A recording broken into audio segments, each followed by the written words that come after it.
Hello everyone, welcome to my channel Value of Education. So guys, today in this video lecture we are going to start pronoun and its types. First of all, I will tell you once again the definition of pronoun. Today I want to tell you one thing guys, कि जब भी आप कभी किसी topic पे video को देखते हैं तो प्लीज़ उस वीडियो को पूरा देखिए, क्योंकि जब तक आप उस वीडियो को पूरा नहीं देखेंगे, उस लेक्चर को कंप्लीट नहीं करेंगे, आपको कभी कंसेप्ट क्लियर नहीं होगा। हम कई बार क्या करते हैं कि वीडियो को देखते हैं और उसको बीच में ही ब्रेक देते हैं 2-3 मिनट के बाद। इस तरह से आपका कंसेप्ट कभी क्लियर नहीं होगा। Now let's start our topic with the definition of pronoun. A pronoun is a word that replaces a noun in a sentence. Means कि जब किसी सेंटेंस में किसी नाउन की जगह पर किसी अदर वर्ड को रिप्लेस किया जाता है, that is called pronoun. You are seeing here some words. These are the words that are replaced with noun. Just like I, we, you, they, he, she, it, who, what, this, that, each, any, myself, herself, etc. etc. Well guys, अगर आपको pronoun की definition या pronoun के बारे में अच्छे से जानना है, समझना है, you can watch my last video. I have given the link in my description box. Now we talk about the types of pronouns. There are 8 types of pronouns: personal, possessive, reflexive, demonstrative, indefinite, relative, interrogative and distributive. हम इनको individually यहाँ पर समझते हैं. The first kind of pronoun is personal pronoun. सबसे पहले हम guys personal pronoun के बारे में समझते हैं. पर्सनल जो एक एडजेक्टिव है and that is modify with person. Person का मीनिंग आपको पता है कि पर्सन हम इंसान को कहते हैं. कहने का मतलब है कि जब भी हम कोई प्रोनाउन किसी पर्सन को रिप्लेस करते हुए लिखते हैं, that is called personal pronoun.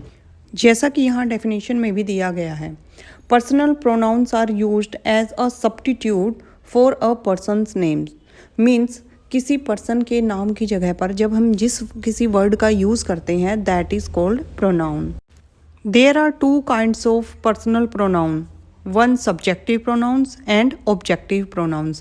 चलिए अब हम इन subjective, objective और personal pronouns के कुछ examples देखते हैं. These are the examples of personal pronoun. They went to the store. He runs a great shop in town. Mary put the gift under it. Don't look at them. Guys, in sentences में they, he, it, them ये सभी हमारे personal pronoun है, क्योंकि ये सभी person की जगह पर यूज़ होते हैं. इनमें एक सेंटेंस आप थर्ड देख रहे हैं, इट. इट यहाँ पर थिंग की जगह पर यूज़ किया गया है. इट को हम कभी भी पर्सन के लिए नहीं यूज़ कर सकते. चलिए अब हम बात करते हैं इनमें सब्जेक्टिव और ऑब्जेक्टिव प्रोनाउंस की. सब्जेक्टिव प्रोनाउंस यहाँ पर हम देखते हैं दे एंड ही. ये दोनों सब्जेक्टिव प्रोनाउन है क्योंकि ये दोनों हमारे सेंटेंस में एज ए सब्जेक्ट यूज़ हुए हैं. इसी तरह जैसा कि सेंटेंस में इट और देम दिया गया है, दीज आर ऑब्जेक्टिव प्रोनाउंस क्योंकि ये हमारे सेंटेंस में ऑब्जेक्ट की जगह पर यूज़ किए गए हैं. So guys, subjective and objective pronouns के बाद अब हम यहाँ बात करते हैं 3 टाइप्स ऑफ पर्सनल प्रोनाउन. जैसा कि आपको पता भी है कि पर्सनल प्रोनाउन 3 टाइप के हैं: first person, second person and third person. अब हमें जानना ये है कि फर्स्ट पर्सन कौन से होते हैं. फर्स्ट पर्सन होता है स्पीकर, मीन्स जो बोलता है. Just like me, now at this time I am speaking. मैं बोल रही हूँ, इट मीन्स मैं यहाँ पर फर्स्ट पर्सन हूँ. एंड देन बात आती है लिसनर की. अब यहाँ लिसनर कौन है? लिसनर आप हैं, you, because you are listening me. आप मुझे सुन रहे हैं तो आप यहाँ पर लिसनर हैं, मीन्स सेकेंड पर्सन है. अब बात आती है थर्ड पर्सन की. हमारा थर्ड पर्सन वही होता है जिसके बारे में हम बात करते हैं. अब आप यहाँ देखिए, अब हम यहाँ किसकी बातें कर रहे हैं? हम यहाँ प्रोनाउंस की बात कर रहे हैं. इट मीन्स प्रोनाउंस यहाँ पर थर्ड पर्सन है, क्योंकि थर्ड पर्सन हमेशा ही, शी या इट होता है. अब हम किसी पर्सन के लिए तो ही या शी लगाएंगे, लेकिन बात हम यहाँ प्रोनाउंस की कर रहे हैं तो प्रोनाउंस के लिए हम यहाँ पर इट लगाएंगे. अगर अभी भी आपको कोई डाउट है पर्सनल प्रोनाउन में तो आप मुझे कमेंट सेक्शन में पूछ सकते हैं. Now, second pronoun is possessive pronoun. First of all, we will see the definition. Possessive pronouns show ownership or possession of a noun. Ownership means यहाँ पर अधिकार. कहने का मतलब ये है कि जब भी हम किसी नाउन के लिए अपना अधिकार जताते हैं और अधिकार जताने के लिए जब हम किसी वर्ड का यूज़ करते हैं, that is called possessive pronoun. Just like my, our, your, his and her. इन्हें अच्छे से समझने के लिए चलिए एग्जाम्पल्स देखिए. चलिए एग्जाम्पल्स में देखते हैं. Is that my book? No, that's his book. I would like to see their book shelves. तो guys, इन sentences में my, his and their, these are possessive pronouns because यहाँ पर my book यानी मेरा अधिकार, his book means उसका अधिकार क्योंकि वो उसकी है, and their book shelves वो उनकी book shelves है तो उसके ऊपर उनका ही अधिकार है. इसीलिए यहाँ पर possessive pronoun का यूज़ किया गया है. Now we will talk about our third pronoun means indefinite pronouns. Indefinite जैसा कि नाम से ही बताया है, uncertain means doubtful यानी जो चीज़ हमें क्लियर ही नहीं है, अस्पष्ट है, that is indefinite pronoun. कहने का मीन्स कि जब भी हम किसी पर्टिकुलर या किसी स्पेशल नाउन का यूज़ नहीं करते या किसी स्पेशल नाउन के बारे में नहीं बताते, वही हमारा इनडेफिनेट प्रोनाउन है. चलिए गाइज अब इसके डेफिनेशन देखते हैं. And the definition is these pronouns don't point to particular nouns. We use them when an object doesn't need to be specifically identified. तो डेफिनेशन में भी यही बताया गया है कि ये प्रोनाउंस कभी भी किसी नाउन को पर्टिकुलरली पॉइंट आउट नहीं करते. Is it clear guys? चलिए अब इसके कुछ एग्जाम्पल्स हम यहाँ पर देख लेते हैं. First is somebody has stolen my car. Everyone is here already. Many of them are Indians. Never abused other. In these all sentences, somebody, everyone, many and others, these are indefinite pronouns because somebody हमें नहीं पता कि किसने चुरा लिया है. We are not sure. Everyone is here already. अब यहाँ पर कोई है. We are not sure who is he. And many and others, these are also indefinite pronouns. Our next pronoun is relative pronouns. Relative is there an adjective and that is modified with relation. So guys, first of all हम भी यहाँ पर कुछ relations की बात करते हैं. Guys, आपके फैमिली मेम्बर्स के साथ आपका भी कोई ना कोई रिलेशन है. तो जब आपकी फैमिली मेम्बर्स के साथ आपका रिलेशन कनेक्ट होता है तो आप उसको कोई ना कोई नाम दे देते हैं, just like father, mother, sister and brother. तो इसी तरह जब दो सेंटेंसेस को हम कनेक्ट करते हैं तो we have given the name and these names are who, which, whom and that. Guys अब आप ये सोच रहे होंगे कि हु, विच, हुम ये तो हमने इंटेरोगेटिव में देखे हैं. वहाँ पर इंटेरोगेटिव में ये अपना इंटेरोगेशन का काम करते हैं, मीन्स जहाँ पर पर्सन पूछने का काम होता है. लेकिन बात हम यहाँ पर कनेक्शन की कर रहे हैं, मीन्स रिलेशन की कर रहे हैं. तो जब हम यहाँ पर सेंटेंसेस को कनेक्ट करते हैं, रिलेट करते हैं, मीन्स उनका रिलेशन बनाते हैं, तब हम यहाँ पर इनका यूज़ करते हैं. चलिए अब यहाँ डेफिनेशन भी देख लेते हैं हम. Relative pronouns are used to connect a clause or phrase to connect a noun or pronoun.